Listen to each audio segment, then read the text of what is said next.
If you've come to understand yourself as autistic or ADHD later in life, then you may already be somewhere in the process of seeking an assessment or a diagnosis, or wondering whether you should or not.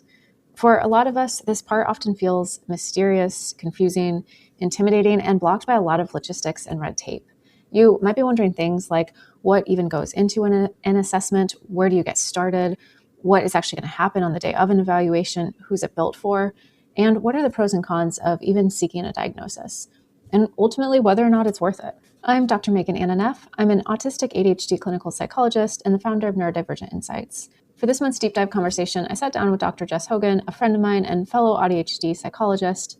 Dr. Hogan has spent over a decade doing this work with a focus on women, trans, and non-binary folks, and other who've often been missed by traditional evaluations. She founded Neuron and Rose, a neurodiversity affirming practice, and the Divergent Clinician, where she trains other clinicians on how to do affirming autism and ADHD assessments. She's also led peer-reviewed research looking at the lived experience of autistic therapists. So for many reasons, I couldn't think of a better person to sit down with and to help demystify the process of adult autism and ADHD assessments. I'm really excited to have you for this conversation. You're a good friend, but you're also, I think, a really skilled assessor in the neurodivergent affirming space. So I thought it'd be fun to gather a bunch of questions from listeners from social media and ask what questions they have about assessments. It's a pretty mysterious process, which I think is part of what makes it feel inaccessible to so many people. So I have a long list of questions here, and we're just going to talk through them, and we can take turns with the hot potato. I thought we could start with a question that I probably get the most often, which is, okay, I'm an adult. I've self-identified as either autistic or ADHD. Should I get an assessment? What are the benefits of getting an assessment? What might be the cons of it? So maybe we actually start there with, why would a person even necessarily want or need an assessment? Yeah, and that's such a great question. And we have people who come in that are self-identified all the time, and they want that like deep dive assessment process that we do. And I think that there are so many benefits to it. Like, I think like being able to actually share your story and be able to really have all these conversations and start the like viewing your life through this different lens kind of process. And then also preparing for that like post-identification journey. It can be so cool, especially having like a neurodiversity affirming assessor, somebody who might be autistic or ADHD themselves, to be able to guide you through it and to be able to have those conversations. Like, what is unmasking? Like, what is internalized ableism? What are the accommodations that you can put in place for yourself with family, friends, in the workplace? I think that there are so many things to explore, and that's a common complaint that I hear from people too with assessments that maybe don't really dive deep into that. Is like, okay, like I got the diagnosis and then they just said bye and like sent me on my way, and I was like lost and I didn't know what to do or where to go. And that post-identification process and like starting to build that positive neurodivergent identity, like there's just a lot to it. And so Yeah. That's one of the myths I like to bust for folks is it's, especially if people are waiting years for an assessment, it's not like the gates magically open up and all these resources and services are available to you once you, especially as an adult, once you get a diagnosis of autism or ADHD. And so I think it can feel like there's so much buildup to that. And then it can feel like a letdown if it's like, yep, here's the paperwork, but then the like, and now what? If that part is missing from the assessment process, it can feel like yet another way we're kind of let down by the system, I think, of, wait, I waited so long for this. I perhaps paid so much for this. And then I don't actually know what concrete steps to take after this. Yeah, so I see that a lot. Yeah, and there's not a lot of support at all. That's one of like my like dreams, I feel like, because like autistic burnout, for example, is so big for so many folks, and that's what can drive a lot of autistic folks to an assessment in the first place. I'm like, oh, like it would be so cool to have a place where everybody could go and actually like recover from burnout, or like a program like that could like address that kind of thing. I was just like looking for like, does this exist, like autistic burnout recovery centers? And if I had more energy, that's something I'd love to build, because I think we so desperately need something like that. So Okay, so to zoom back out, a lot of what I hear you saying is very similar to how I talk about it too, which is kind of on an identity level. That for some folks, I notice this perhaps more so for autistic folks than ADHD. A lot of autistic people can have a hard time moving forward on the identity process until someone has officially told them, like, yes, you're autistic. And so having their story like held with someone else, walked through this lens, that is often what can give the person permission to start taking this identity seriously, to start advocating for themselves. Not everyone's going to need that. Not everyone can access that. But I think that's the biggest thing I see too for the adult population. A lot of it's about that self-understanding and wanting to know, yes, this is a true thing. Someone has told me. I'm going to caveat that though, because I also ran a call in my community. There was this idea that once I get a diagnosis, all of the imposter-ness I have around being autistic is going to go away. And I asked everyone on the call, okay, if you have received an official diagnosis, do you still struggle with like imposter feelings? And everyone raised their hands. So it also doesn't magically make that go away, but I do think it, for some people, it can be a helpful part in the identity. The other thing I just add is that some people will go to an assessment in order to access disability services. And that is often a different process. And we're going to talk about different kinds of assessments, so we'll get into that.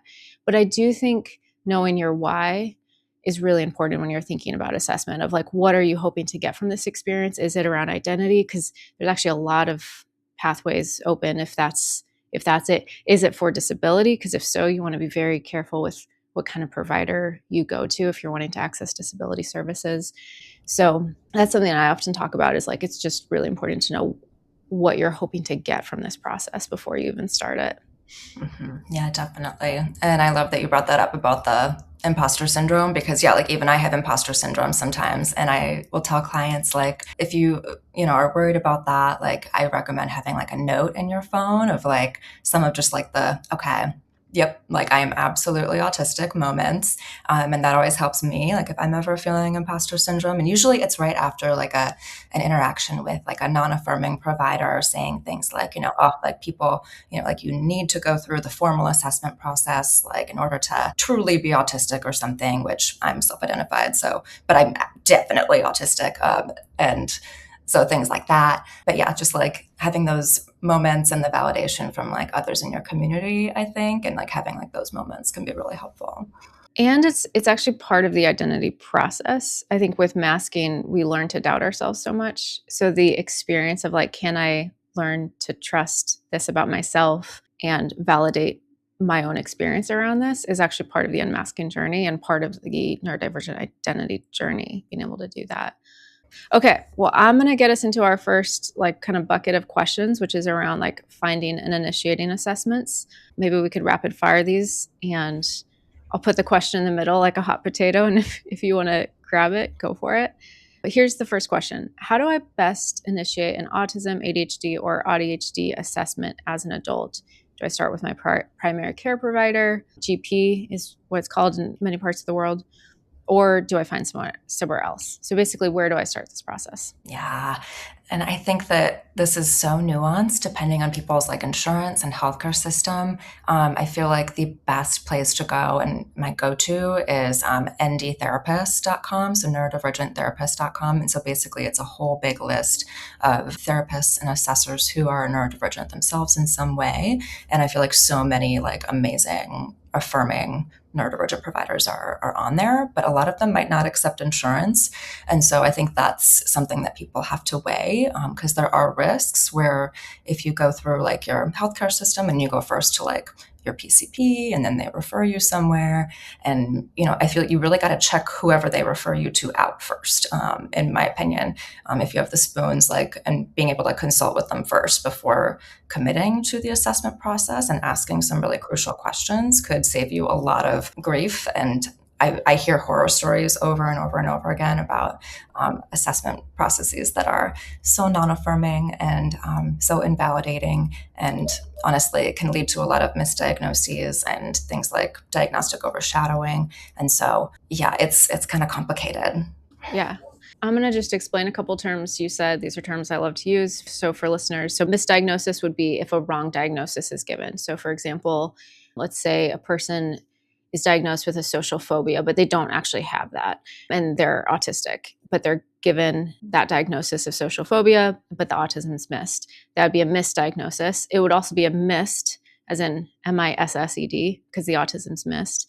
And the diagnostic overshadowing is where two things are present, but they're attributed to the other. So like this can happen a lot with PTSD and autism, for example, because a lot of the traits can look like each other, or PTSD and ADHD, a lot of the traits can look like each other. So then all of the ADHD or autistic traits might get attributed to the PTSD. So the PTSD is actually an accurate diagnosis, but the autism or ADHD is missed. That's diagnostic overshadowing. So yes, that certainly happens, especially with the adult population, where we're such a complex population, because most of us do have what my team and I call the alphabet soup. Like we've got autism, often autism, ADHD, and then OCD, depression, bipolar, anxiety. Like the alphabet soup comes along too. And so we are complex cases, and diagnosing through the DSM, it's not like doing things with blood work. It's a lot more nuanced and complex. The other thing I'll just add to that question is, I will say for ADHD, I sometimes recommend starting with primary care or GPs, again, depending on the system you're in, but that tends to be an easier diagnosis to get as an adult in many countries. And there are some medical systems that are more set up for that. And especially if you're wanting to do a medication trial, I think going through your PCP or your GP, it's generally going to be much less expensive and then more integrated for if you are wanting to do a medication trial. So if someone's looking for an ADHD, that's where I often recommend see if you can do it that way, because you'll be able to save a lot of money if you can. Definitely. And a lot of prescribers will do their own diagnostic evaluation, which might be like 60 minutes to like 2 hours. And a lot are willing to diagnose based on like that interview process, or they might do a test or two on their own. But some might require like full neuropsychological batteries, which we know through the literature that that's not necessary most of the time for an ADHD diagnosis. And so, but that is out there, and that is a thing that could happen. So it really varies so widely by provider. This might actually be a helpful time to talk through different kinds of assessments. Like you just said, neuropsych assessment. And yeah, there's comprehensive assessments. There's also, like, I know for me with my process for ADHD, it was very specific. It was very clean. It was like, do you meet the criteria for ADHD? It wasn't comprehensive. Maybe we can walk through the different kinds of assessments. So neuropsych assessment, how would you describe what a neuropsych assessment entails? Yeah, I mean, usually neuropsych assessments will involve like cognitive testing So and very IQ. formal, yep, and then very formal measures for like executive functioning. Mm-hmm. And so usually they'll involve like a continuous performance test, which is like a computerized test where you're, clicking things. I used to and it's kind of administer like, that one. That one's really interesting to me. Yeah.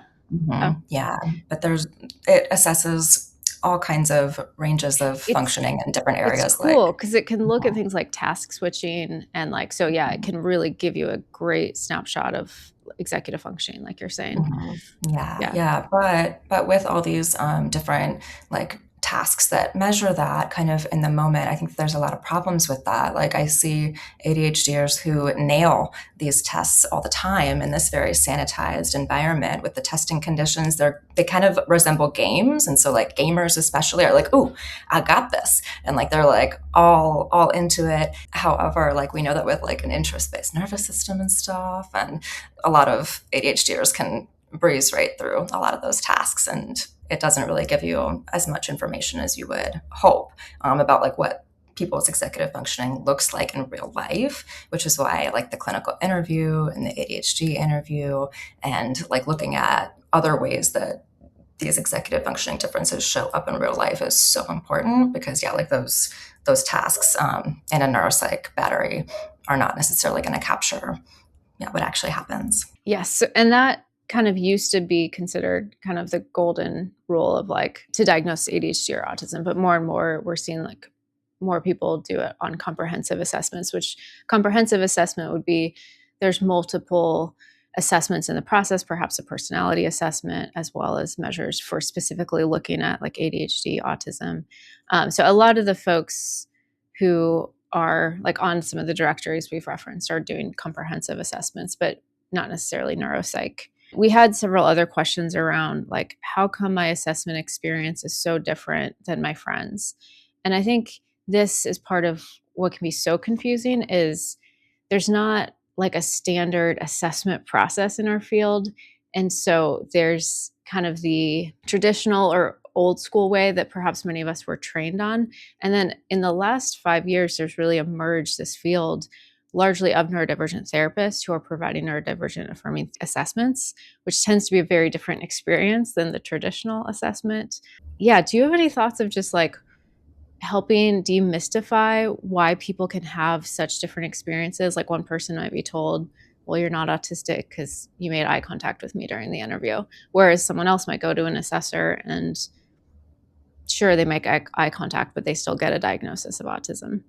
Yeah, I think everybody's trained so differently, unfortunately. Like, there's not like a standard way of doing this. And I hear all the time, like, yeah, like I never addressed this in my program other than in maybe like my psychopathology class, like hearing a little bit about autism and ADHD. And then it's really up to then like the training sites where we're trained to do these assessments because everybody has so many different preferences. And yeah, kind of like the old school traditional, full neuropsych battery for all autism and ADHD assessments. That's how it used to be, and it's totally unnecessary. And then I think it depends on now, like, are people up to date on the research on, these other non-stereotypical presentations of, autism and ADHD? Because I feel like a lot of research, as we know, is done on cis boys and men, and so it's like, but everybody else, there might be different ways that these things show up for various reasons. And so I think that it's, how up to date are you on this research and how embedded are you in the community, and hearing about lived experiences. And how familiar are you with neurodiversity affirming assessment? And then we use like a more collaborative assessment model where we kind of sprinkle in aspects of like therapeutic assessment because that feels a lot more collaborative, and it makes the process kind of like healing for a lot of people, to be so collaborative and authentic and not like secretive. And When you go say ahead. therapeutic assessment, I think that's a term that might be new to folks. Can you unpack what a therapeutic assessment is?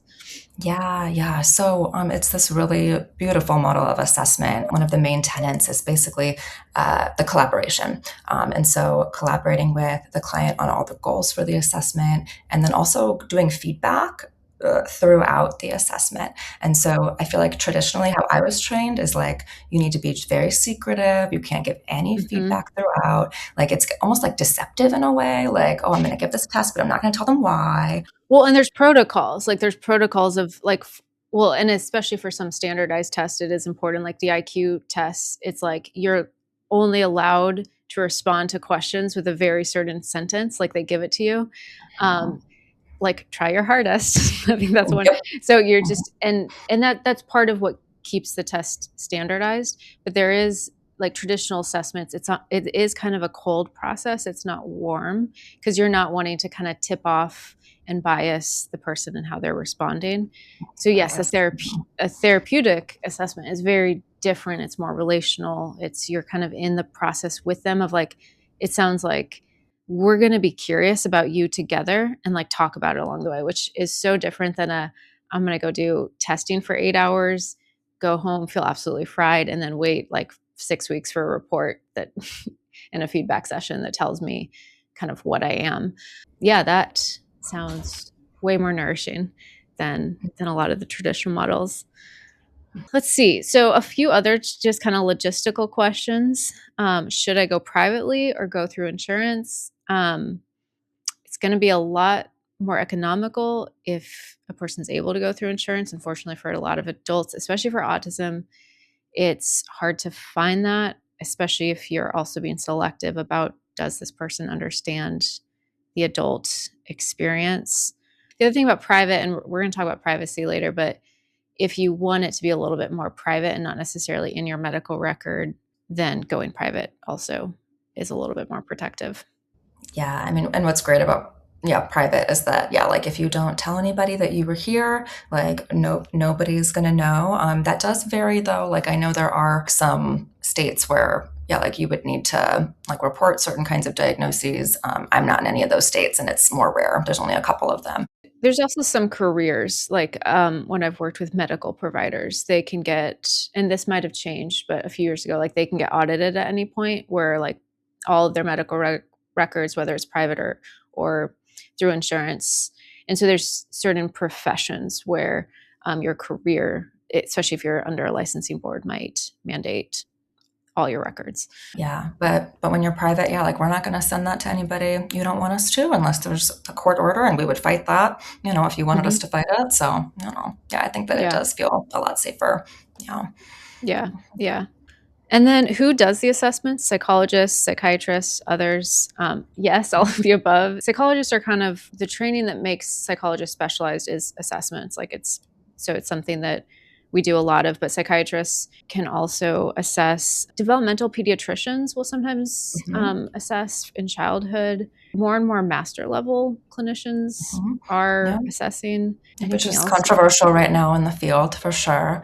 It is. Mhm. Yeah, I mean, Yeah. it's interesting. I think in the mental health field, we're all trying to protect our, like, specialty. So in some states, psychologists can prescribe medicine and psychiatrists are fighting that. And then in some Mhm. states where more master level people can do more assessment, psychologists are fighting that. It's like we're all trying to Mhm. protect our piece of the pie. Well, and exactly like you said, I think that psychologists are really concerned that, yeah, like a lot of master's level folks, which some master's level folks are psychologists, by the way, in some states, but that like master's level clinicians, like social workers and like LPCs, like there's the concern that they don't have the training to be able to do that, I think it depends. Like some of them do cover assessment and testing, like in their programs. They do cover like differential diagnosis in their programs, like they diagnose their therapy clients. But yeah, and then there's also like the myth about you need to be able to do a neuropsychological assessment to be able to diagnose these things, which you don't.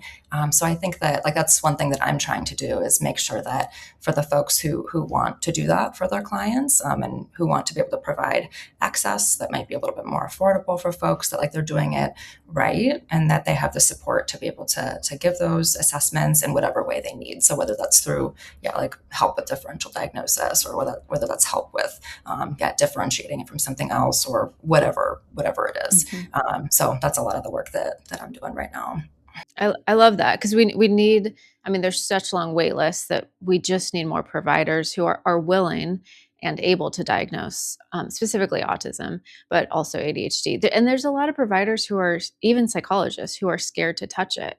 I don't know what your training was like, but it was kind of this sense of like, you don't actually really touch autism unless you go do 5 more years of training after your doctorate. Mhm. So the first time I diagnosed it, I remember being like, am I allowed? Can I do this? And my supervisor, I love her for this. She was like, "Is it in the DSM?" I was like, "Yes." Then you can diagnose it. Yeah, but I remember the very first one I gave, it was this. I felt like an imposter of like, how am I allowed to do this? There's so much, just the way it's held in the field, I think has a long history. Yeah, Yeah, yeah. yeah. And I feel like though, yeah, like it does require some specialized training and knowledge.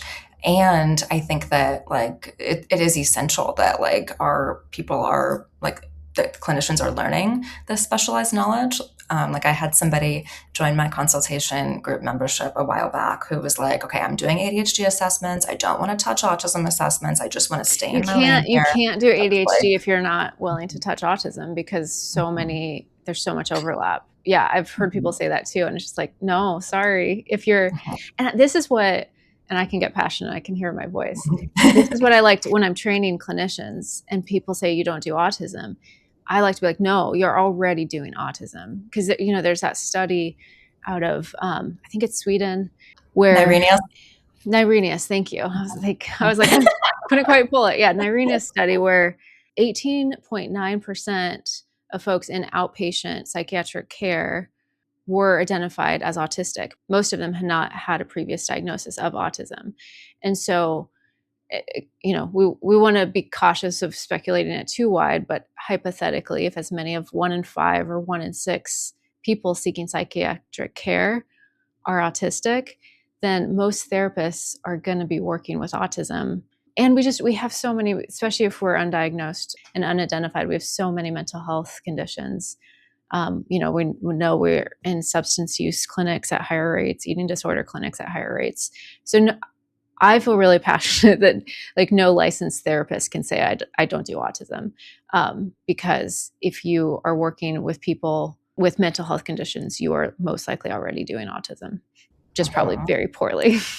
Yep, exactly. Yeah, and there have been studies that have shown that, yeah, over half of people hospitalized in psychiatric hospitals are autistic. And so, Oh, yeah, really? like, I haven't seen over half. yep, That's yep, wow.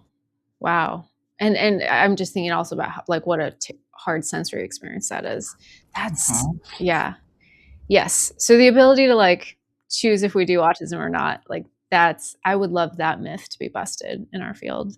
The one thing I do want to say about the master level bit, one trend that I have been hearing more and more about are people who are paying a lot for master level assessment, but then it doesn't actually get them what they're wanting from the assessment. Like maybe they're not able to use it.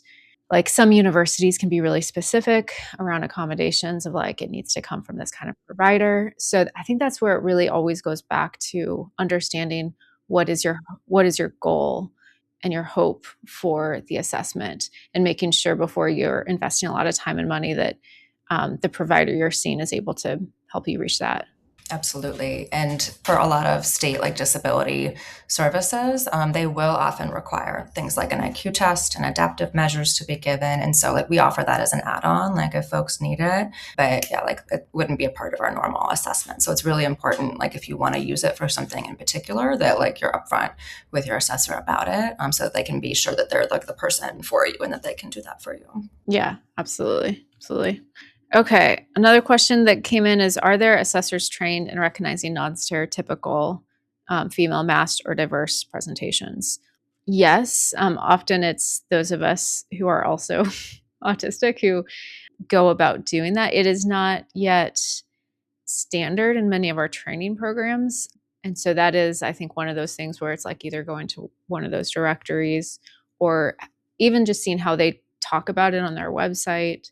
One of the things I think is really important to look for is if the assessor's considering the subjective experience, because so historically, autism and ADHD have been diagnosed so much by external things that other people around the person see.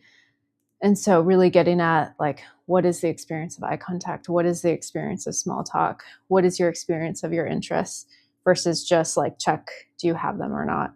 So that's also one of the things that I definitely would be looking for if trying to find an assessor who understands non-stereotypical and nuanced presentations of autism and ADHD. Yeah, and that's a very good question to ask your potential assessor, like in your consultation, is how do you account for that? Like, how do you account for masking? And what does being neurodiversity affirming mean to you, like in the assessment process, if they identify as neurodiversity affirming? Because just because they say they are does not mean that they are. It's a big buzzword these days. This has become such a problem. It's become like a marketing tool that people have realized it's kind of a buzzword. So there's a lot of clinics who will put it up on their marketing, and it makes me so upset because it's like feels kind of like luring in vulnerable people, and then it's like if you're not actually providing an affirming assessment, yeah, it's signaling that you are something that you aren't because you know it's good marketing, which is just really unfortunate, but that is happening.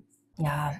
And so I think like asking those questions and then yeah, I think that is a huge difference between like the medical model assessments and then our neurodiversity affirming assessments is yeah, and usually in medical model assessments, which is how I was trained, I did autism assessments this way for the longest time, was yeah, like relying on observations. Like it's all observation. I mean, there is like a clinical interview aspect, but like with like the ADOS assessment, for example, like that is most of the coding is yeah, like can you observe the eye contact? Can you observe that they made conversation or not? But that's why it doesn't catch high maskers very often at all, because you can mask your way through the ADOS very easily, like even unconsciously, because masking can be very unconscious. And so, yeah, it's a problem if you're like over relying on, an assessment and not digging into the deeper experience of those things, like you said, like what's your experience of eye contact and all of these other things that we're trying to observe. Or even with sensory, that's another big one, because often I found with the adults is they would have created such elaborate accommodations for themselves. So they're like, no, I don't have sensory issues. But then when you drill down, it's like, well, I eat the same thing every day off the same kind of silverware, and I have the same outfit that I wear every day. And it's like, okay, so you do have sensory stuff. It's just you've accommodated it. So when you hear that question, you might say no. So yeah, really drilling down both in regards to subjective experience, but also compensation. And this one, I think for ADHD, so there's some research that suggests folks with ADHD who have a higher IQ are often identified later. And part of that is because they tend to develop more sophisticated compensation strategies.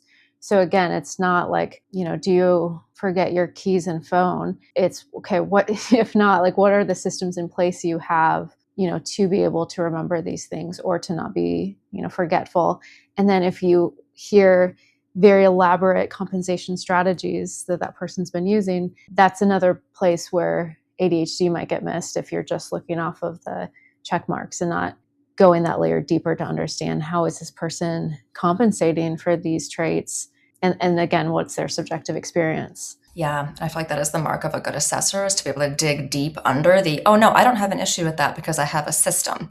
And it's like, well, okay, but what is the system doing for you? Because yeah, I feel like there can be these elaborate compensation strategies that people have, and they don't realize all the compensation that they're doing oftentimes. And I think that we're getting to the point where we're recognizing masking too. It's not just like an autistic thing, but we talk about ADHD masking now, and there's a new measure for that even that we use that isn't validated yet. But I love being able to talk about that. And also the whole— Wait, I've not heard of that measure. What's it called? It's called the Adult ADHD Masking Measure. Mm-hmm. Oh my gosh, I need to go check that out. That's, Mm-hmm. I would imagine things on it might be like keeping yourself from like impulsively interrupting, or Yeah, like looking like you're paying attention to like a lecture, but when in reality you're like out here, or like I'm not going to be following, like fidgeting in the way that I want to. Like I'm going to be like sitting still, which like we're trained to do as kids, right?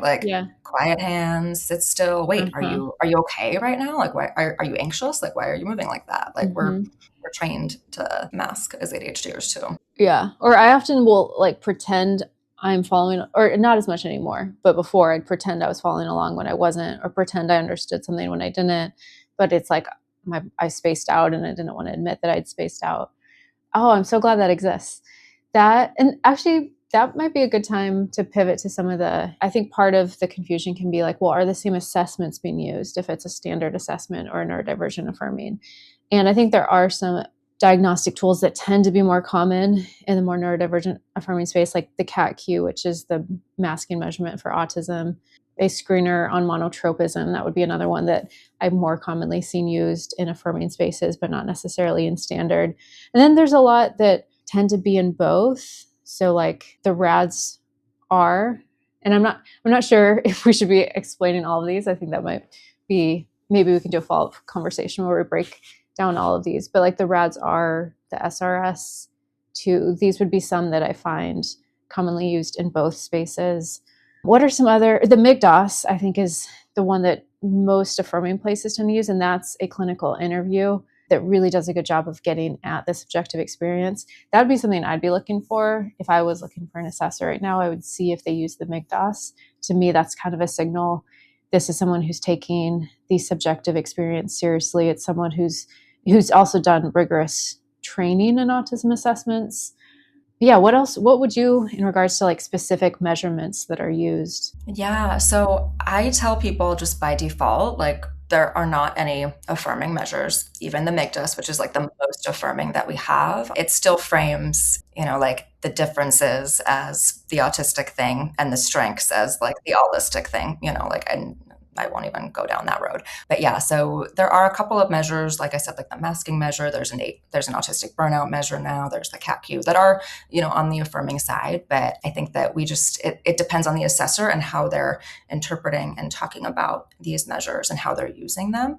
Now, there is a big distinguisher, I think, a good sign, a green flag.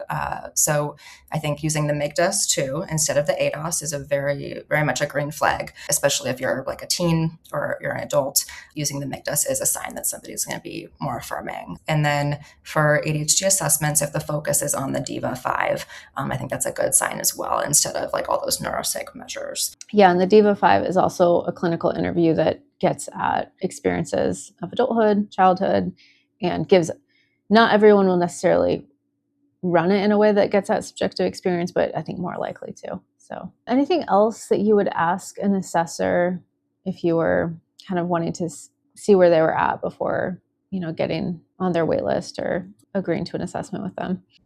Yeah, I think the big ones are like, what does being neurodiversity affirming mean to you, especially if they identify that way? Yeah, asking like what kinds of measures that they use in their evaluations, how to prepare, because I think it's a sign of an affirming assessor if they want you to prepare. People come in all the time like very scared that they're going to bias the assessments by like preparing and coming up with examples in advance. But for autistic folks especially, it can be really hard to think on the spot about those things. And I think it really does require a lot of like reflection, because I feel like so many of the traits are often misattributed to other things, and it can take a while to process that.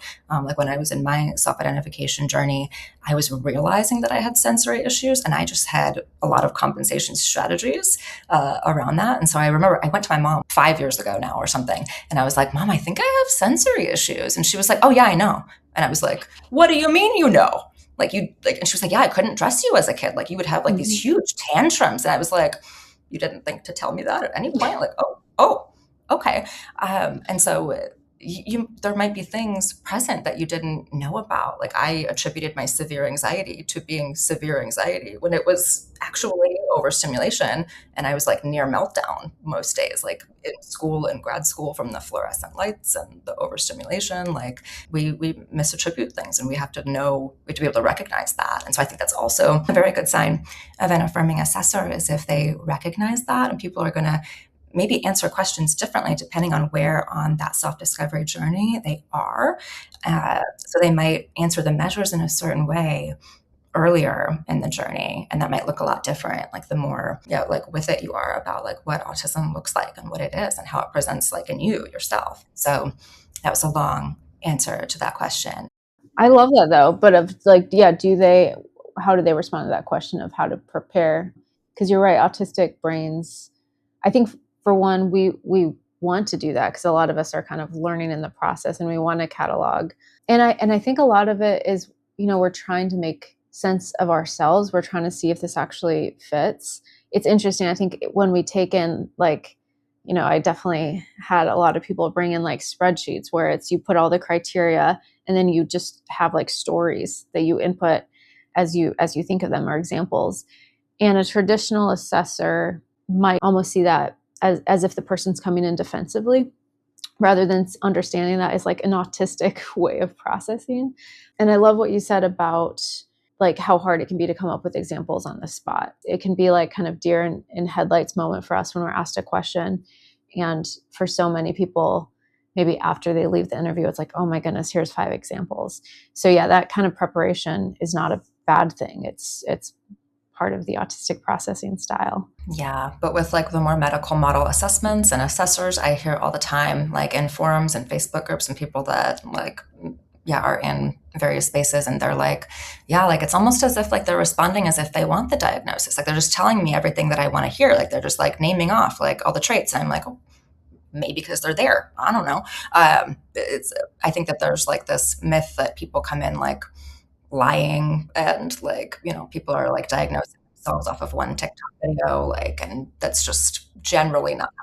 I think we're in this interesting moment where like people on social media are hearing like really terrible cases of like bad experiences with assessors. So I think understandably might go in with kind of more protection around like, I've thought about this and like, here's all of the things. And then assessors are getting much more overwhelmed with a lot of adults seeking assessments. And then they're kind of poised, some of them are poised to like roll their eyes at like the phrase like TikTok assessments. And so there can be this really painful dynamic that sometimes plays out where like both are kind of expecting the other person to be a negative experience, which then probably makes it more likely for it to be a negative experience when two people are expecting that. But yeah, it's a hard time in assessment world, I think, because of all the shifts we're seeing. So this actually makes me think of another question that came up a lot, which is about what to do if someone, and maybe particularly if they've gone through the more traditional assessment process and they've been told you're not autistic or you're not ADHD, but the person still really identifies with that. Should they go get a second opinion?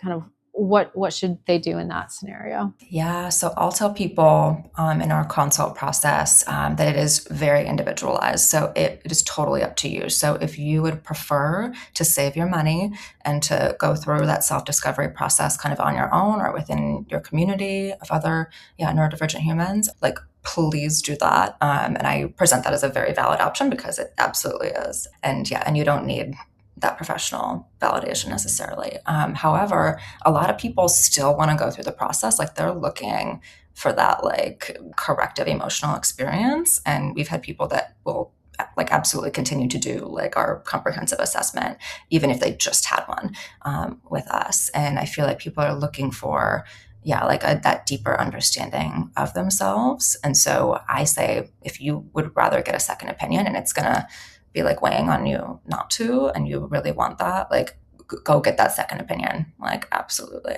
So it's really individual and it totally depends. Yeah. That's really well said. And one thing that some providers offer, not all, but some providers would offer, if the old assessment was within 2 years, where they would incorporate parts of those assessments into their new assessment, which can sometimes make it slightly more affordable. Particularly, I'm thinking like if an IQ test was done as part of that, then a provider who's kind of doing a fresh assessment could incorporate some of that data.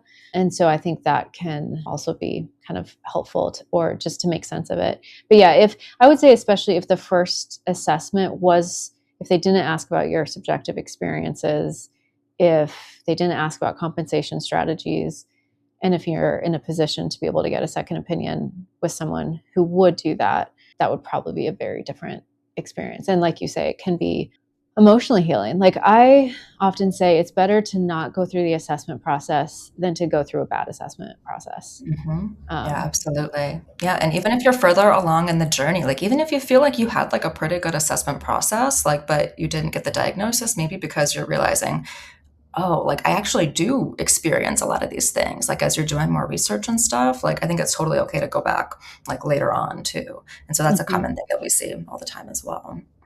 Yeah. Okay. So, I'm excited about this question. Is the assessment process drastically different for ADHD versus autism? I would say yes. I'm curious what you would say. Yeah, I feel like with affirming assessments, I mean, honestly, I would say like not really. Like I Interesting. think they're pretty similar in a sense. Like we do an extremely thorough clinical interview at my practice. And so usually our clinical interviews are like at least 4 hours, just because like we deep dive so many things. And then we move on to the diagnostic interview for whichever one, either autism or ADHD. We do a personality test in either one. We do screeners for other things. We do other measures. We do like the masking measures for either. So I feel like, Okay. and then we Yeah. I have, guess when you say it, it's like, yeah, that does sound very similar, like Mhm, personality interview and then the measurement specifically for it. Okay. mhm. What were you seeing as the differences? I mean, I think I was thinking about like this specificity around the MIGDAS and how intense that can be. So maybe I was thinking about like the robustness, but what you just described about the thoroughness that you do, like I think ideally everyone would have that experience. My experience, both of my diagnoses and then my children's, ADHD was just like so much lighter compared to the autism. Yeah, it varies so much. And our process at our practice has been historically extremely thorough, probably like too thorough, which I think speaks to being autistic. Autism? Yeah. 'Cause I'm like, So no this stone will go unturned. I see autistic assessors burning out so often, and I burnt out. I loved assessments, but I burnt out really quickly because we want to do all like our batteries tend to be like twice as long. We want to write everything up in the report, and then we burn ourselves out by providing these really comprehensive, deep assessments. But yeah, I think it's very much not autistic thing. And also, I think autistic assessors, we're trying to also, we're managing our own imposter syndrome around, we don't want people to look at an affirming assessment and to disqualify it because it's affirming. So I think a lot of us will also kind of go above and beyond in regards to the measurements, which I think leads us to the next question, which is around the tools itself of what's the difference between a screener and a diagnostic assessment. I mean, I think the thing to keep in mind here is that no measure diagnoses the clinician diagnosis, which people are not following in some places. But yeah, so a screener, I mean, it's just going to be like the RADS. The RADS is a great screener. Basically, you give it, and then it'll tell you, like, is a further assessment necessary, versus, yeah, like a diagnostic interview. Like, that's going to hopefully give you a lot of information directly related to the diagnostic criteria, which the DIVA-5 does super well, which I think a limitation of that is that there are so many related features of ADHD that are important to assess for that are not in the DSM criteria, like differences in time perception, for example. And then for the MIGDAS, it covers a lot of the DSM criteria, but that's a limitation of that as well. We ask so many follow-up questions that the MIGDAS misses in terms of like the diagnostic criteria. So I would say that's the primary difference for me. And I think that's also like something that might be a myth is like, oh yeah, like I scored this on the RADS, that means I'm autistic. And it's like, whoa, we gotta examine that a little bit further. Yeah, I think that's a really good way to put it. If it's positive on a screener, it indicates looking into this further is warranted. It's not in and of itself enough for like the diagnosis. And then there are more robust assessments that we would do as part of a formal assessment process that aren't available online. There's a lot of free screeners available, and they're really helpful. They're good data points, but that's what they are. They're a single data point. Exactly. Yeah. And I think it's important here to mention too that autistic people might answer the questions on these screeners in a particular way. And there are kind of patterns that we see anecdotally with that, like answering a certain way on like our personality test that we use, the PAI, and some psychologists in certain forums that I've talked with, might overinterpret that. Like I think like unusual like psychotic perceptual scales. experiences. Yeah, psychotic scales can be elevated. Like I see things that other people don't see, or I hear things that other people don't hear. And ADHDers will often elevate like bipolar scales in the personality assessment inventory too. And so we can't overinterpret that without following up as well. There's also the screener, the MDQ, which is a common screener for bipolar, will often be elevated for ADHDers who are either combined or hyperactive type. So yes, bipolar, both the screeners, but also in the personality, that will often be elevated. But then it gets really complicated, right? Because bipolar is more common among ADHD folks, but it's just okay, let's dig deeper into that to understand, is that ADHD impulsivity that made that scale spike, or is it bipolar? Right, which I diverged a little bit from my original point because I was talking about how autistic people might answer these questions in a certain way. I feel like autistic people might also have they express distress sometimes over answering different measures like the RADS and the personality measure that we use, because they're like, well, in what situation? Like in this situation, that one? Like I have different answers for all of them. Yeah, like there's some questions like, would you rather go to a party or a library on a Friday night, or a museum, like a party or museum? Like, well, what kind of party and what kind of museum? Like, I don't have enough context here to answer that question. Exactly. And so I just have people like make notes if they kind of had thoughts like that. And usually we're there with them if they're doing the personality measure, so they can talk to us through it if they want to. We might like follow up with them after, like, oh, like you were answering these questions in this particular way. Like, what did you mean by this one? And then they'll explain and you'll be like, oh, okay. So oftentimes like we just need to follow up and figure out like what they were actually kind of getting at or what they were thinking of when they were answering the question in that way. I feel like that's the theme that we keep coming back to of what an affirming and good assessment is the follow-up of like getting back to the inner experience. What did you mean when you said this? Or what are the strategies you use? Or what is the experience like? That just is so important for all of these things. Yeah, and that's something that we talk about in my group consult membership all the time. That's like probably the most common question is like, okay, like there's a discrepancy between the clinical interview and this measure, or the clinical interview and their parents' like observer report of this. Like, what do I do? And generally my question is, go back to the client and talk about it, and don't like overinterpret or like make something up, which I see happen all the time in a lot of assessments, is like you just like have a hypothesis and put that in there and never follow up with the client. Yeah, I find that people who are more early in their self-discovery journeys, even if they are autistic or ADHD, oftentimes they won't endorse as much on those measures, even if they are. And so again, just like digging deeper, being really thorough, being aware of compensation strategies and masking is super important. You said something a moment ago that we got a lot of questions about too, which is childhood. You said if there's a discrepancy. So some of the questions that came in are things like, do I need to have childhood information? What if one of my parents aren't available to give information? Or what if they give information that to me feels inaccurate? Yeah, so there's a couple of really common situations that come up. And one is, okay, my parent is available, but they just say, oh no, you were a normal kid. The thing about that is, though, is that we know that these things run in families and it's extremely heritable, these things. And so oftentimes, like, it's normal to them in the family system because they might have a similar neurotype or the same neurotype. And so we'll often see that when one person gets diagnosed or identified, that like then other people in the family system might also be identified too. And so it could just be that that is normal for you. Like you did do that too, because you're also autistic or ADHD. Another common scenario is that a parent is truly not available. Like you're estranged from your parents, or the parents died. And so people are like, could I even get the diagnosis? And here's the thing is that the DSM allows for that. So that should not be a reason why someone does not get a diagnosis if everything else fits and makes sense. That it says so in the DSM. That should not be a thing. Like telling people, nope, can't diagnose you because your parent's not available. That would be ridiculous, Yeah. in my Yeah. opinion. Yeah. And I think partly like adult diagnosis is still relatively new. So it's like there's needed to be a catch up of, because autism and ADHD have historically mostly been identified, diagnosed in childhood, there's kind of an assumption that there's a caregiver or a parent available.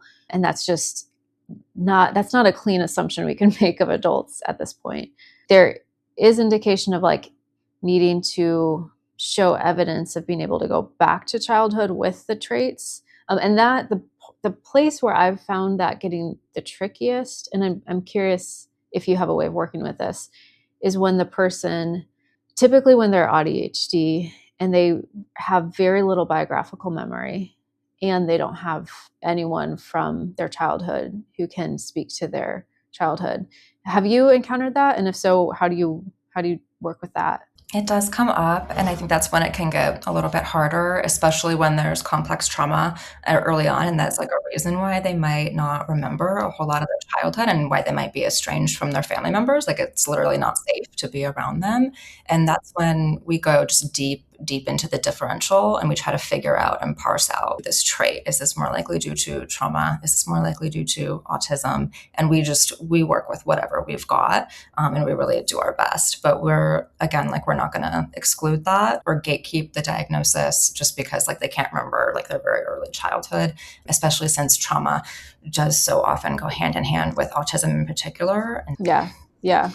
That's probably one of the areas I get the most questions around in regards to differential diagnosis, is specifically complex trauma and autism, or complex trauma and ADHD, and how to tease those apart. And it is hard for those reasons of like memory and the impact on memory, and often then being estranged, but also just what complex does to a developing brain looks a lot like ADHD and autism. And then also, the co-occurrence of autistic and ADHD folks being more vulnerable to victimization. And also, if we think through a multi-generational process, if we think about unsupported neurodivergence and all of the barriers that generations have experienced, it also makes sense that there is more vulnerability to trauma and abuse in family systems if you've got unsupported and unknown neurodivergence.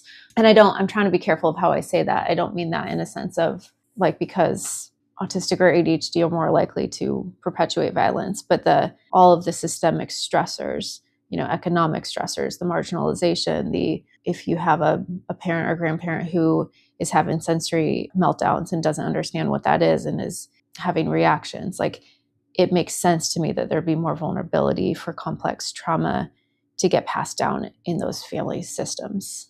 Absolutely. Absolutely. Yeah. And that's a big part of why we also ask people like family mental health history and family like neurodivergent traits in a family system. And also asking like, do you suspect that something was there but just not diagnosed? Because oftentimes they'll be like, oh, well, it wasn't diagnosed. So like, I can't say that.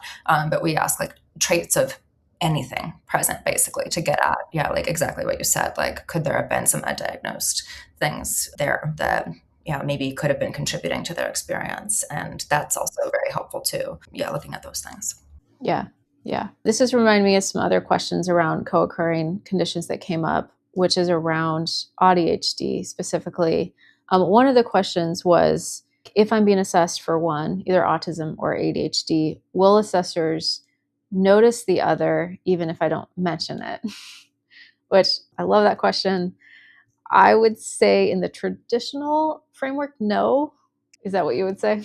Yeah, definitely. But in like the neurodiversity affirming assessor community, it's very well known that like you have to screen for the other one. And some people won't even do separate evals, even screening for the other. Some of my group members, they're like, no, I need to do both because there's such a high co-occurrence, like 30 to 80%, depending on the study. And they can also mask traits of the other. And so that's why it's like we have to be looking at this anyways. And when they're both present, like that delays the diagnosis of the other one, oftentimes studies have found. So yeah. I was just looking at that for the chapter I was working on of specifically if a child's been diagnosed with ADHD. I think on average it's like 1.8 years longer, or maybe it was on average about 2 years longer before they received an autism diagnosis if the child was both. Okay, so if you suspect ADHD and you're thinking, okay, some of these traits might be canceling each other out, how does that change how you assess for either ADHD or autism? Yeah, it can be difficult. But I think, again, just keeping in mind and digging deeper. So, like, for example, routines. So maybe you're asking in an autism assessment about routines and like comfort and sameness and things like that. And they're like, oh, no, like I don't have those. Or like, no, I definitely prefer novelty. If they say that during an autism assessment, I'm going to be like, okay, is there some co-occurring ADHD here potentially? Like that they actually might not like routine in a lot of ways. And maybe that could be potentially masking that. I think for so many people, they might have certain routines in some ways, but they still need stimulation and novelty in other ways. And so I think doing like a deep dive on those kinds of things can be really helpful. Okay, I'm kind of curious to dig a well here to see what else you've noticed. I feel like I was starting to see some patterns so special interests. One thing I noticed, this threw me off until I started thinking through the ADHD lens, is for ADHD autistic folks, especially if they're more ADHD dominant, it's like they would rotate through their special interests much more quickly. And so it didn't have the like classic special interest feel necessarily, like the intensity they'd bring, the function the special interest served to regulate emotions, to block out distressing emotions, to be thinking about it all the time when they didn't have access to it. That intensity was the same, but it's like it would shift focus much more quickly. That's one pattern that I noticed. Have you seen something similar or kind of other ways that ADHD can shift how the autism presents or vice versa? Yeah, I feel like ADHDers, like there might be a long-standing special interest, but then there's also like the cycling, either special interests or like hyperfixations, and like things get like people go really hard on whatever. For me, maybe that was roller skating, where I went real hard for like 6 months, and now I have 2 pairs of roller skates that have just been sitting in my closet for a year and a half. Will I cycle back to them?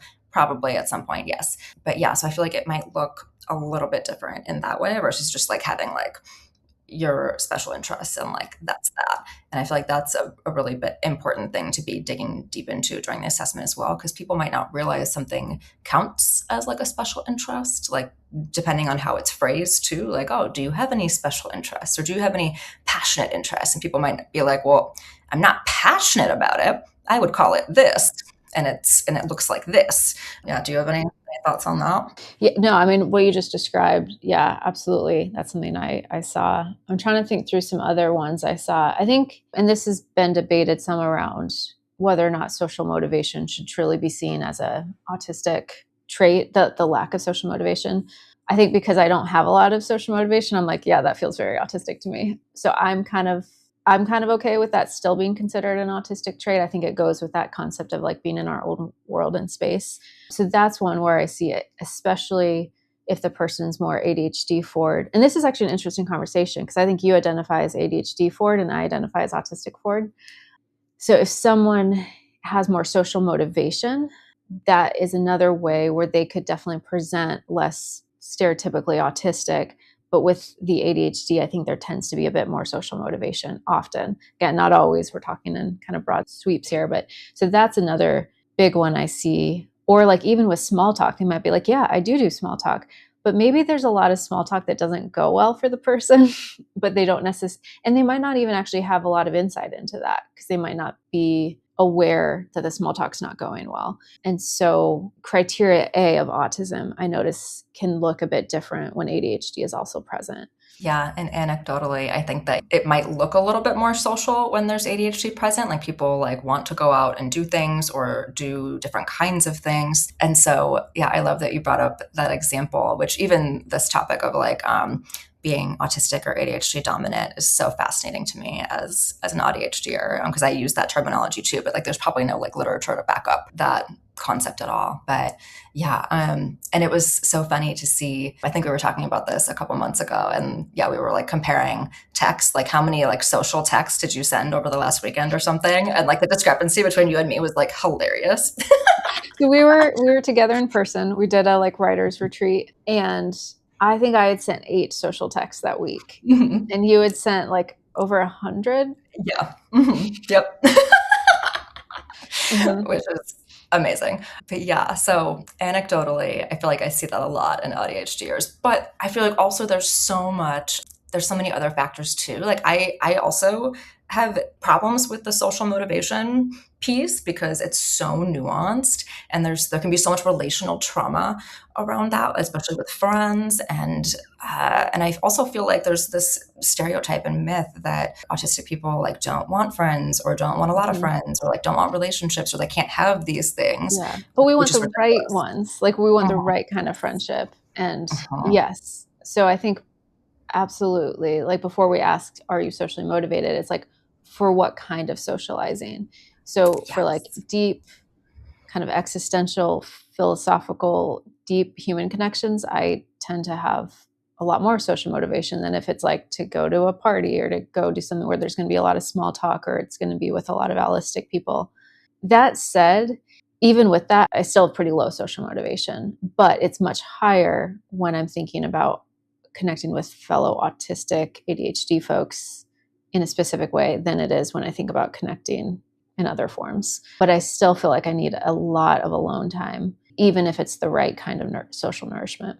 Exactly. Yeah. Like you ask me to go on a trip 2 weeks from now, I'm like, hell yeah, I'm there. But like somebody asked me to go to like dinner with like a big group of their friends that I don't know, I'm gonna be like, absolutely not. Like, and so like if we're staying surface level on those kinds of questions and not digging deeper into the nuance of it, like, it might look a certain way. Okay, so we've talked a bit about the assessment process, about AuDHD. Let's say someone's in the assessment process, maybe in like kind of interviewing assessors, going back and forth with a few, or maybe even if someone's working with a therapist and they start getting the indication, okay, this is not that, this is not what I need, this is not affirming, especially if the person is highly masked, perhaps has adapted to past social trauma and invalidation through people pleasing. Any thoughts you have on like how to kind of gracefully ease out of that process, whether it's a therapeutic relationship or an assessor that you've maybe started with, but you're realizing this is not the right process for you. How would a high-masked, people-pleasing person gracefully exit that situation?